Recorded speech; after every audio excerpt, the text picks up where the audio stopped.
Hello everyone, my name is Creva and this is Civilization 5, A Brave New World, a new game. It's been months since I've played Civilization and I feel like playing it again after having sort of finished my Fallout 4 Let's Play and feeling it is at a point where I'm just not bothered with the game anymore.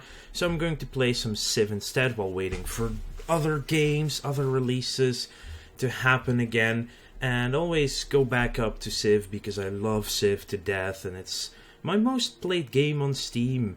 Might actually reach 1,000 hours pretty soon with it now that I'm going to play again. Anyway, I've decided to play once again with the community balance patch. It's been updated a couple of times and since the last time we played, so there have been some updates that we'll find out together as well. And we'll be playing as the Netherlands. So what we get is 4 culture for each different luxury resource you import from other civilizations and city-states, and 4 gold for each different luxury resource you export to other civilizations. Bonuses scale with era, which means later in the game it gives even more stuff. So trade and city-state relations are going to be very important for us. Also, we get to construct a polder, which is probably the most overpowered improvement you can build. It can only be built on tiles with access to fresh water, so it's different as well in this patch, because in the regular game you can only build it on floodplains and marshes. Now you need access with fresh water, which means it can be placed next to rivers and next to oases, if I'm not mistaken. At least that's what the name says, and it gives a shit ton of gold, shit ton of food, and it is only available when you have guilds, but still it's going to be really good. And of course the Sea Beggar, which is a very, well, it's a reasonable ship. It replaces the Corvette, which is I think a new, it is a new unit for this patch obviously, and it gets 4 different improvements. Damn it, what's the word? It gets 4 promotions straight off the bat, which is also good. Anyway, I'm going to play on the community's map because it is a good balanced map generation. It will be a standard size map with 8 enemies and 16 city-states. We will be playing on Immortal and on standard speed, just to make it normalized so it doesn't last, the game doesn't last too long, that we're on epic speed and not too big, so it doesn't chop down like it did in the last playthrough with Japan. Hail, stalwart Prince William of Orange, liberator of the Netherlands and hero to the Dutch people. It was your courageous effort in the 1568 rebellion against Spanish dominion that led the Dutch to freedom and ultimately resulted in the 80 Years' War. Your undertaking allowed for the creation of one of Europe's first modern republics, the 7 United Provinces. You gave your life to the rebellion, falling at the hands of an assassin in 1584. But your death would only serve to embolden the people's charge, and your legacy as father of the fatherland will stand as a symbol of Dutch independence for all time. Brave Prince, the people again yearn for the wise stewardship your wisdom afforded them. Can you once again secure the sovereignty of your kingdom and lead your people to greatness? Can you build a civilization that stands the test of time? Well, as you can see already, the loading screen for games is different than normal Civ as well. So let's begin our journey. I don't really like this starting position because we only get access to 2 tiles that will have access to fresh water. I mean, that's indicated by river, which means that I'm very likely to move 1 tile so I can have at least 2 polders instead of just 1 near my capital. Anyway, oh, that's actually good. That's a lake, which means this has fresh water as well. And there's that thing. And actually moving 1 over will get me access to marble in time as well as just the 2 silk and the coral that we currently have envisioned. So I'm going to move here Also, water tiles are not bad for us as the Dutch. Anyway, we're gonna start off with starting a scout. Yeah, this is the one problem. This is a really good tile. I really want this tile. But I can't have it this yet. It's the downside of moving into just 5 plains and a coastal tile. Anyway, here is the tech tree. Of course, there can be more stuff on the floor that we have to discover through tech as well. And of course, settlers cannot be started from the get-go because we need pottery for that. Anyway, I feel like I'm going to have to start off with mining because I really want to get mines. I want to see if we have stone, and it leads to masonry. I believe it leads to masonry. Actually, it's construction in this one that will allow us to quarry, but it's basically the same as mason. Here's masonry. Yeah, it's always confusing the first time reloading. I almost virtually memorized by now what the regular game of Civ has in everything, and this basically is slightly different. We get grant you additional land. Oh my god, I get 3 free tiles, which is instantly really good for us. Of course, we get the silk tile as well. It's a good start. It saves me the 50 gold to buy that tile as soon as possible, because I'd like to have that tile. Okay, I believe this is on the coast, so I don't have to explore further down here. I mean, it looks like it just goes around, so I believe desert is double movement as well in this community patch. So moving on to desert as the last movement is always a good choice. And we have met Kaizel, which gives us 4 culture, which means we get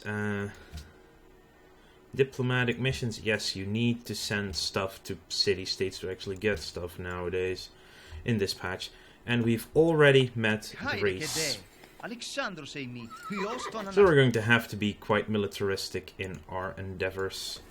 Where the hell did we meet him? I don't even see him. Did he move through my land, or maybe he moved through my vision on the peripheries? Let's see.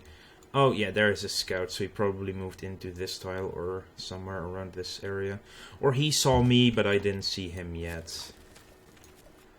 Okay, the river. This is a really good spot for my next city because a lot of fresh water. It has more silk for us. It's definitely where we're going to have to settle our next town.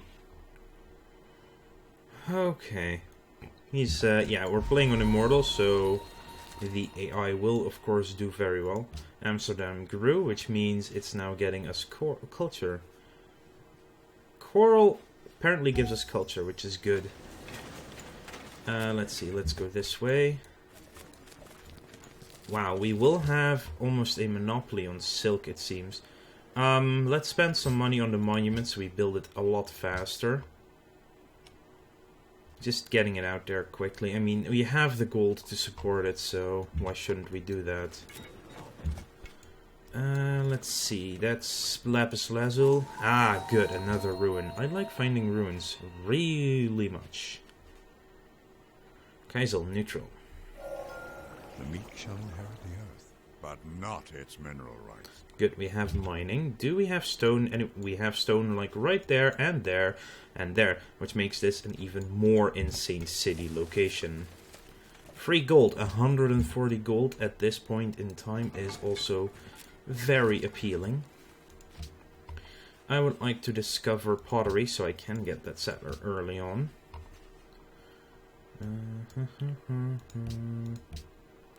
Here we go. Greek warrior. Wow, we are very close to desert. This is looking like, at least compared to our Japan playthrough last time, we had a lot of free room in the beginning because we had 0 neighbors. Right now we seem to have, oh, Cape Town gives us friendship of 6.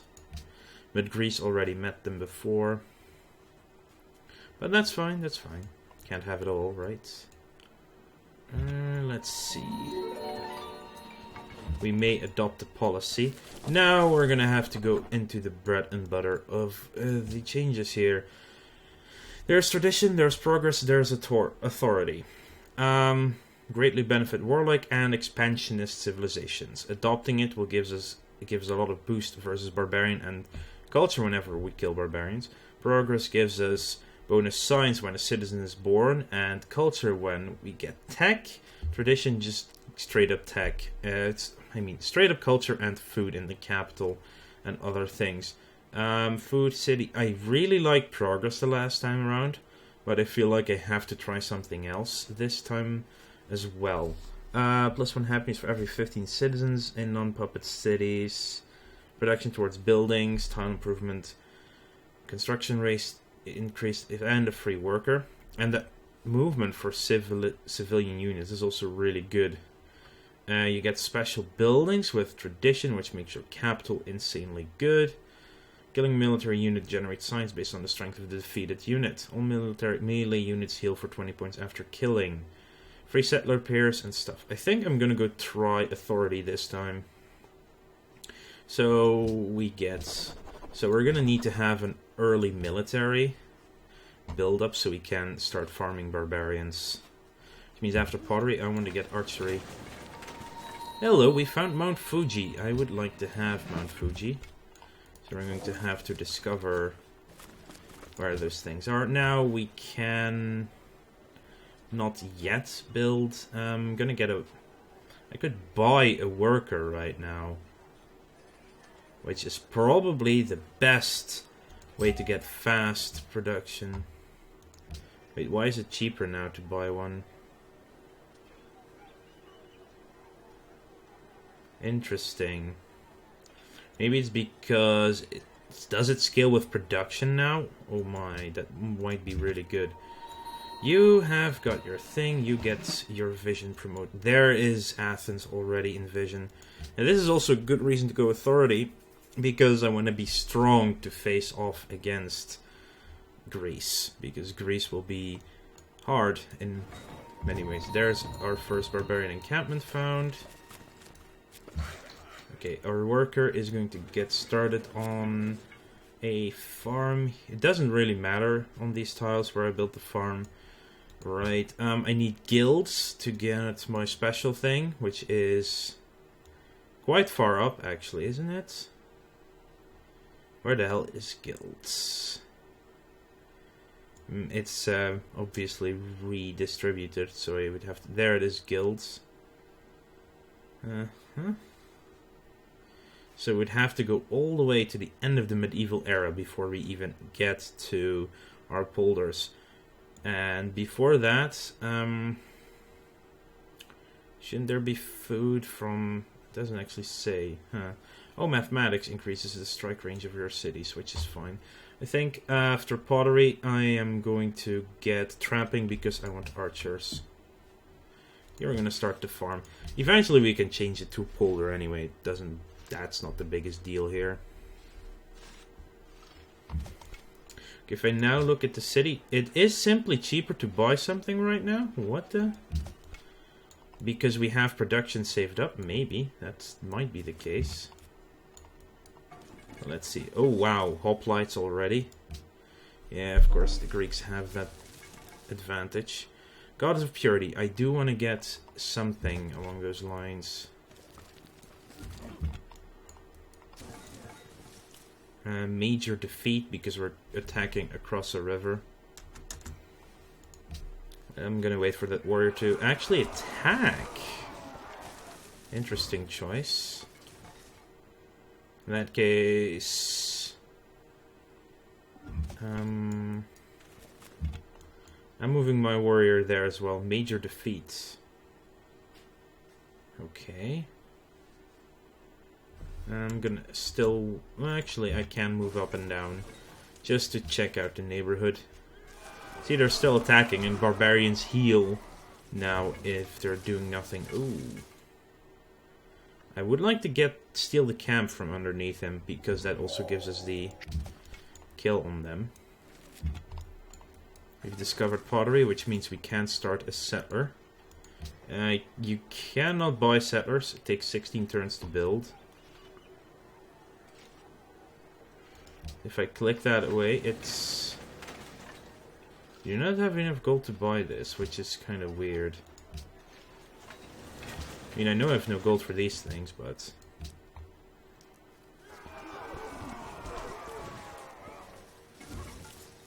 Okay, so the hoplites are taking on the archers. They are probably not gonna last more than... Well, actually 1 turn, apparently. And they only took 4 damage in the process, holy shit. Yeah, hoplites are quite powerful. Amsterdam grew. Maybe they'll attack, and at least the warrior attacks. Almost killing the warriors. Hopefully the hoplites don't kill the brutes. They do kill them, damn it. Well, that's open skies. It's a bummer. Oh, hello. We should be able to get that because he will... Yeah. Should be able to move straight onto it. There we go. Boosts production of the nearest city. Which means that warrior finishes next turn. And I want to get a settler straight after that. So you are now working those tiles. I would like you to work 1 more production tile. To be honest, instead of the money. If that is okay with them. Already Stonehenge on turn 23. Yep, this is Immortal. Okay, 9 turns for a settler. I'm really happy with that. Oh, hello. Get you visibility 2 and start attacking the... I mean, archers are weak, so we actually get bonus damage. But they will, of course, fight back. The hoplites are next to them. Are you kidding me? Yay, they're quote-unquote saving me. But I didn't need saving. I wanted to kill them myself. Most industrious people were at 6, Alexander's at 14. Well, apparently this is also a decent city location with silk here. Stone is already in reach of Amsterdam, though. You should just heal up for now. Take a moment. I think the wheat is traversable quickly. Wasn't 100% sure. Borders have grown. Does it also give me vision? Oh yeah, camp spawn. Receive announcements when barbarian camp spawn and reveal territory. Tribute. Cities gain production and food when their borders expand. That's also really good. Because borders will expand quite fast in the early game. And when a city is just built. I receive 50 gods when you demand tribute from city-states. Oh. Each city with a garrison generates happiness and culture. Not sure if... Oh man, I want to go both left and right on that particular tree right now. Even Trapping, which means I can get an archer. I would like an archer. Let's see, let's get animal husbandry so we see more goods on the map. See, more and more stuff is appearing now. There's also deer here. Bison. Yeah, this is a really good second city location. Let's see, let's explore some more. Apparently, barbarians can now also go on water. So, production and food when their borders expand, or other things. Well, it's 23 turns before something happens. I'm gonna go left with dominance. Kill a military unit, generate signs based on strength of the defeated unit. All melee units will heal after killing. So we're gonna miss out on 1 production, I guess. Actually more with our second city going to be up relatively soon.